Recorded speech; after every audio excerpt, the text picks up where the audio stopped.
Good evening, visitors. Welcome to the Australian War Memorial's last post ceremony. My name is Lexa Peterson, and joining us this evening from the Australian Army is Private Anne Collishaw. We warmly welcome the family of Private William Thomas O'Shea, whose story will be told shortly. We are honoured to acknowledge Lieutenant General Joseph Osterman, United States Marine Corps, retired, and the accompanying delegation. We welcome the veterans who have served, those that are still serving, and the families that love and support them. The live stream of this ceremony is made possible by the Returned and Services League of Australia and the RSL and Services Clubs Association. We welcome members who are watching the broadcast of this ceremony across Australia. During this evening's ceremony, wreaths will be laid at the base of the Pool of Reflection by family and visitors to the memorial. If you're able, please stand and join in singing the national anthem.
If able, please be seated. The Australian War Memorial was the vision of Charles Bean, Australia's First World War official historian. Bean landed with the Australian troops on Gallipoli and stayed with them at the front through to the end of the war. The idea of this national memorial and museum came to him at Pozières, France, in the depths of the bloody fighting of 1916. Bean's idea was that this would be a place where families and friends could mourn loved ones buried in faraway places. It would also be a place that could help all Australians understand what these men and women had endured and what they had done for us. Bean's vision, to which we remain true, is best expressed as inscribed in the entrance to the memorial's galleries.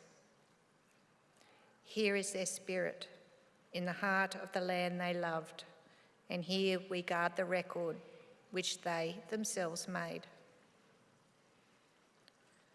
Tonight we will read the story behind just one of those on the Roll of Honour, which lists the names of more than 103,000 men and women who have given their lives for us in war and on operations for more than a century. But first we present a lament, Flowers of the Forest. Wreaths or floral tributes will now be laid at the base of the Pool of Reflection.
Today we remember and pay tribute to Private William Thomas O'Shea.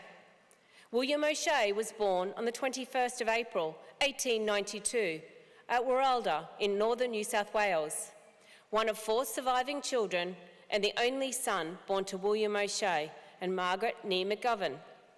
At the time the First World War began, the family was living at nearby Gravesend, where William, known as Willie, was working as a farmhand. Willie O'Shea enlisted in the Australian Imperial Force at Narrabri on the 30th of December 1915. He joined the newly raised 33rd Battalion at Armidale, but this time the battalion was cut short when he was hospitalised, causing him to miss sailing overseas with his battalion. After leaving hospital, O'Shea was transferred to reinforcements to the 35th Battalion, where he met and formed friendships with Privates Alexander Brady and Harry Barcock. He embarked from Sydney with his new comrades on the 29th of October aboard the transport ship Port Sydney, bound for England. Arriving just before Christmas, the winter weather did not appeal to O'Shea. He wrote a postcard to his sister Ellen saying, "England was a cursed place and freezing cold." O'Shea was sent to France in early January 1917 and spent several weeks training at the infamous Bull Ring at Etaples before being sent to join the 35th Battalion at Armtia later in the month. On arrival, he joined 6th Platoon in Bravo Company along with his friends Brady and Barcock. The 35th Battalion took part in its first major attack at Messines in June, and after the battle, the battalion returned to France for a period of rest and reinforcement before moving to Ypres, salient at the end of September. At the start of October, the 35th Platoon was in support lines near Zonnebeke, where the men were under heavy German shell fire. On the morning of the 3rd of October, a German bombardment hit the trenches held by the 35th Battalion, and O'Shea was killed. After the bombardment lifted, O'Shea's friends Brady and Barcock recovered O'Shea's body. They had just finished digging a grave for him when what was believed to be a shell fired by Australian artillery dropped short. The explosion killed Brady instantly and wounded Barcock, who later recounted the incident from his hospital bed. O'Shea and Brady were buried together, but in the subsequent fighting, their grave was lost. Their names are commemorated on the Men and Gate Memorial to the missing at Ypres. O'Shea was 24 years old. William O'Shea's name is listed on the Roll of Honour on my right, amongst 62,000 Australians who died while serving in the First World War. A photograph of his name listed on the Men and Gate Memorial to the missing is displayed today beside the Pool of Reflection. This is but one of the many stories of service and sacrifice told here at the Australian War Memorial. We now remember Private William Thomas O'Shea, who gave his life for us, for our freedoms, and in the hope of a better world.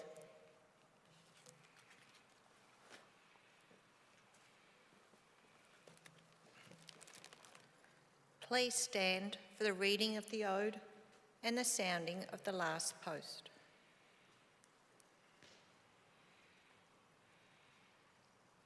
They shall grow not old, as we that are left grow old. Age shall not weary them, nor the years condemn. At the going down of the sun, and in the morning, we will remember them. We will remember them.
lest we forget.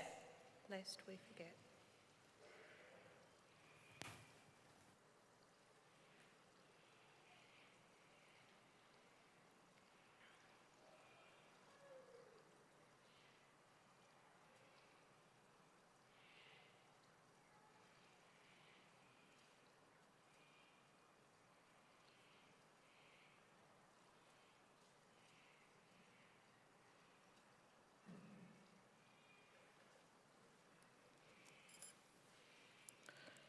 We leave you this evening with the words of the memorial's founder, Charles Bean. Many a man lying out there at Pozieres or in the low scrub at Gallipoli, with his poor tired senses barely working through the fever of his brain, has thought in his last moments, well, it's over, but in Australia they will be proud of this. Ladies and gentlemen, that concludes the last post ceremony. On behalf of the Director, staff and volunteers, thank you for visiting the Australian War Memorial today and for your continued support during the Memorial's development project. We wish you all a very pleasant evening.